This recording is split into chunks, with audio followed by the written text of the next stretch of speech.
नमस्ते। आप सबको ब्रांड सेशन का शेयरिंग क्लास को स्वागत।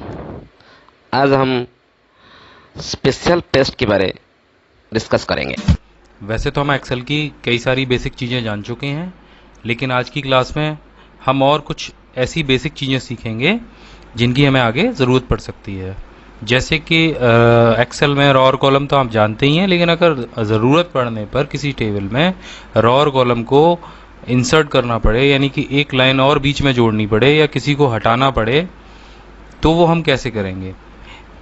ठीक है, हम जानते हैं। सबसे पहले हम सीखेंगे रॉ और कॉलम को कैसे इंसर्ट करते हैं। अभी यहाँ पर आप एक टेबल देख रहे हैं और हमें कॉलम नंबर 3 और 4 के बीच में एक रॉ और इंसर्ट कराना है, या हिंदी और गणित के विषय जो हमने यहाँ पर बना रखे हैं इनके बीच में एक सब्जेक्ट के लिए एक कॉलम और बढ़ाना है।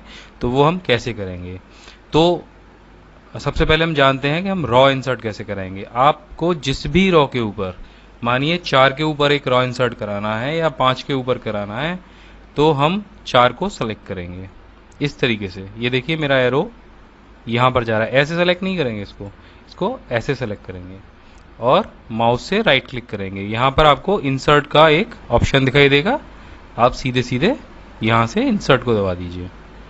ठीक है, या एक ऑप्शन और भी है, इसको यहाँ से सेलेक्ट कर लीजिए और सेल इंसर्ट मेन्यू में जाइए। यहाँ पर आपको इंसर्ट रॉ का ऑप्शन दिखाई देगा, आप क्लिक कर दीजिए, ये इंसर्ट हो गई। अभी मानिए यहाँ पर मुझे 4 के ऊपर 3 रॉ और इंसर्ट करानी होती, तो मुझे क्या करना होता। तो मैं 4 के ऊपर 3 रॉ को सेलेक्ट करता, राइट क्लिक करता और इंसर्ट का बटन दबाता। सॉरी, ये गलत हो गया। 4 के नीचे मैं 3 रॉ को सेलेक्ट करता और इंसर्ट का बटन दबाता, तो 4 के ऊपर 3 रॉ और बढ़ जाती। इसी तरीके से कॉलम का है, आपको हिंदी और गणित के बीच में एक कॉलम इंसर्ट कराना है। आप गणित वाले कॉलम को सेलेक्ट कीजिए, यानी डी को, उस पर राइट क्लिक कीजिए और इंसर्ट का बटन दबा दीजिए। ठीक है, अभी ऐसे ही इन दोनों के बीच में अगर मुझे 3 कॉलम और बढ़ाने होते, तो मैं इस तरीके से 3 कॉलम सेलेक्ट करता और इसको इंसर्ट करा देता। यहाँ पे फिर हमने गलती कर दी, हमें 3 गणित से इस तरफ सेलेक्ट करने हैं और इंसर्ट दबाना है। ये देखिए 3 कॉलम और बढ़ गए, एक पहले था, ये 4 हो गए। अब हमने कुछ कॉलम ज़्यादा बढ़ा दिए और हमें ये कॉलम हटाने हैं। तो बस वापस उसी प्रक्रिया को दोहराइए, उन तीनों कॉलम को या चारों कॉलमों को सिलेक्ट कर लीजिए, राइट क्लिक कीजिए, यहाँ पे आपको डिलीट का ऑप्शन मिलेगा, उसे डिलीट कर दीजिए। इसी तरीके से आप रॉ को भी डिलीट कर सकते हैं। तीनों रॉ को एक साथ सेलेक्ट कीजिए, राइट क्लिक कीजिए और डिलीट कर दीजिए। ये तो हो गया रॉ और कॉलम इंसर्ट कराना और उनको डिलीट करना। अब बात आती है हाइड करने की। हाइड करना यानी छिपाना। अभी यहाँ पर मुझे ये सारे जो ऑप्शन आपको दिखाई दे रहे हैं, इनमें से किसी एक कॉलम या एक रो को छिपाना है। यानी मेरा डाटा तो वहाँ पर रहे, लेकिन जब मैं उसको प्रिंट निकालूं या और कोई चीज़ टेबल को देखे, तो वो रॉ केवल छिपी रहे, यानी दिखाई न दे। तो इसके लिए बड़ा सिंपल सा काम करना है आपको। जैसे मुझे ये योग वाला, मैंने योग लगाया तो है, लेकिन मुझे प्रिंट आउट में योग लेना नहीं है, मुझे इंग्लिश तक के सारे नंबर लेने हैं और उसके बाद प्रतिशत लेना है। तो आप योग के कॉलम को छिपाना चाहते हैं तो सिर्फ उस पर एक क्लिक कीजिए, पूरा कॉलम आपका सेलेक्ट हो जाएगा। जैसे इस क्लिक को करने से पहले ध्यान दीजिएगा कि यहाँ पर इसके ऊपर एक डाउन एरो बन जाएगा ब्लैक कलर का। इस तरीके से आप अगर करेंगे तो ये शायद अच्छे तरीके से काम ना करे। इसको क्लिक कर दीजिए ऐसे और राइट क्लिक कीजिए, यहाँ पे आपको हाइड का ऑप्शन दिखाई देगा, इस पर टिक कर देंगे तो ये कॉलम हाइड हो जाएगा। ये देखिए एफ के बाद सीधे एच आ रहा है, आपका जी हाइड हो गया है। इसी तरीके से आप रॉ को भी हाइड कर सकते हैं। यहाँ पे ये 5 नंबर वाला, यानी मुझे हल्के नंबर नहीं देखने हैं, चाहे वो नाराज हो जाए। तो इस 5 नंबर वाले कॉलम को रॉ को सेलेक्ट कीजिए, राइट क्लिक कीजिए और हाइड कर दीजिए। यहाँ पर अब 4 लोगों के नंबर हैं, हालांकि हमें जो टोटल मिल रहा है, जो योग मिल रहा है, वो 5 का है। अब हम चाहते हैं कि हमने जो रॉ और कॉलम हाइड किए हैं वो दोबारा वापस आ जाएं। तो बस उसके आजू बाजू वाले दोनों कॉलमों को सेलेक्ट कर लीजिए, उस पर राइट क्लिक कीजिए। मैंने F और H को क्यों लिया है, क्योंकि इन्हीं के बीच का एक कॉलम हमने हाइड किया था। तो F और H दोनों कॉलम को ऐसे सेलेक्ट कर लेंगे, उस पर राइट क्लिक करेंगे और यहाँ पे अनहाइड का ऑप्शन आ जाएगा, तो ये कॉलम अनहाइड हो गया। इसी तरीके से रॉ को हम सेलेक्ट करेंगे, 4 और 6 नंबर रॉ को भी हम सेलेक्ट करेंगे और यहाँ पे हमें अनहाइड का ऑप्शन मिल जाएगा, इसको हम अनहाइड कर देंगे, तो वापस नंबर जैसे थे वैसे आ गए। तो आप सीख गए होंगे कि रॉ और कॉलम को हाइड कैसे करते हैं। इसका यूज़ आपको बाद में पता चलेगा, हम बाद में जानेंगे कि हाइड कॉलम और रॉ को हम यूज़ कैसे ले सकते हैं, अपने प्रयोग में कैसे ले सकते हैं। अब बात आती है रॉ और कॉलम के साइज़ को बदलने की। साइज़ आपको मानिए इसको इस तरफ चौड़ा करना है या इस तरफ नीचे की तरफ इसको बड़ा करना है, तो आप कैसे करेंगे। बाय डिफ़ॉल्ट एक्सेल में जो साइज़ मिलता है वो आप देख रहे हैं, इस समय मैंने जो सेल सेलेक्ट किया है वो साइज़ आपको मिलता है, लेकिन आप अपने हिसाब से सेल के साइज़ को छोटा या बड़ा कर सकते हैं। इसके लिए बड़ा आसान तरीका है, आप कॉलम के जो आपके कॉलम के दोनों नंबर लिखे हुए हैं उनके बीच में आप एक छोटी सी लाइन दिखाई देगी।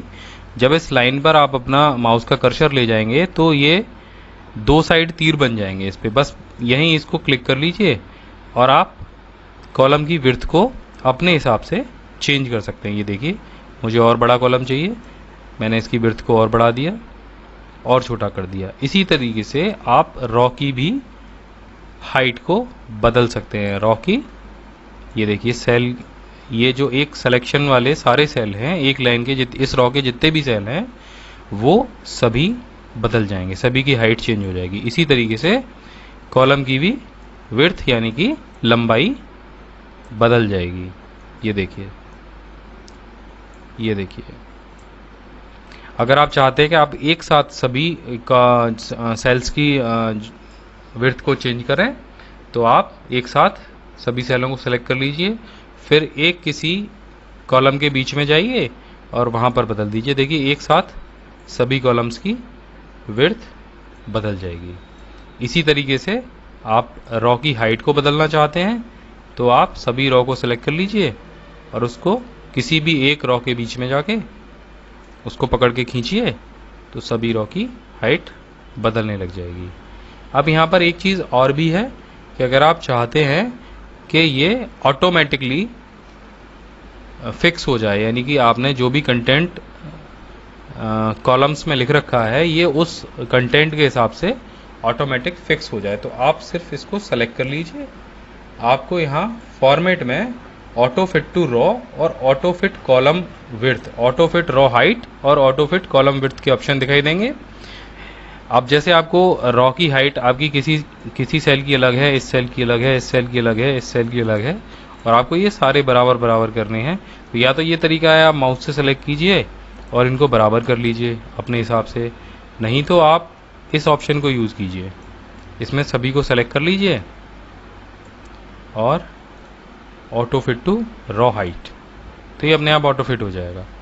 इसी तरीके से इसमें मैंने किसी सेल की अलग हाइट कर दी, किसी सेल की अलग कर दिया। अब इसको मुझे एक बराबर करना है और ऑटो फिट करना है, बस सेलेक्ट कर लीजिए, जाइए ऑटो फिट कॉलम विड्थ, इसको क्लिक कर दीजिए।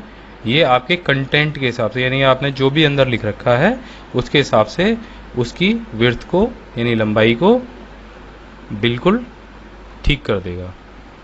अब सेकंड नंबर एक और है, शीट को रीनेम करना। यहाँ पर हमने पहले बताया था काम करने के लिए आपको एक्सेल में 3 शीट्स मिलती हैं, इन पर बाय डिफ़ॉल्ट नाम होता है शीट 1, शीट 2, शीट 3, और अगर आप कोई और शीट भी इसमें इंसर्ट कराएंगे, जैसे यहाँ पे ये बटन दे रखा है, तो शीट 4 नाम उसका आएगा। यहाँ पे इंसर्ट नहीं हो रही, कुछ परेशानी है। अब इसको हमें रीनेम करना है, यानी हमें अपने हिसाब से, इस शीट में हमने रिजल्ट तैयार किया है तो हम इस शीट को रिजल्ट नाम देना चाहते हैं, तो बस इस पर डबल क्लिक कीजिए और रिजल्ट लिखकर एंटर कर दीजिए। तो इस शीट को आप इस तरीके से रीनेम करते हैं, या तो राइट क्लिक कीजिए और रीनेम के ऑप्शन पे चले जाइए। इस तरीके से आप इसमें शीट को रीनेम कर सकते हैं। अब ऑप्शन आता है शीट को डिलीट करना, यानी आप चाहते हैं मैं इस वर्कबुक में केवल एक ही यही रिजल्ट वाली शीट को रखूं, बाकी सारी शीटें जो फालतू हैं, खाली हैं, उनको हटा दूं। या फिर आपने कई सारी शीटों पर काम कर रखा है, आपको किसी फ्रेंड को वो फाइल भेजनी है, आप नहीं चाहते कि उस शीट के अलावा कोई और भी शीट आपके दोस्त के पास जाए, तो आप बाकी की शीट को डिलीट कर सकते हैं। जैसे ये शीट मुझे किसी को नहीं भेजनी है तो मैं इस शीट को डिलीट कर देता हूँ। ये देखिए, राइट क्लिक कीजिए और डिलीट कर दीजिए। अब एक और ऑप्शन है शीट को हाइड करना। जैसे हमने सेल हाइड किया था उसी तरीके से शीट हाइड होती है। शीट हाइड करने का भी यही मतलब है, अगर आपको किसी को नहीं दिखाना चाहते हैं कि आपने शीट पे काम क्या किया है और वो सार्वजनिक फाइल है, यानी कोई भी उस फाइल को खोल के देख सकता है, तो आप शीट को हाइड कर दीजिए। राइट क्लिक कीजिए और हाइड। लेकिन यहाँ पर ये हमसे कह रहा है कि केवल यहाँ पर एक ही शीट है जो कि देखने योग्य है, तो आप उसे हाइड नहीं कर सकते हैं। ठीक है, तो यहाँ पर आप एक वर्कशीट और इंसर्ट करा लीजिए। अब देखिए रिजल्ट वाली शीट हाइड हो जाएगी। हाइड।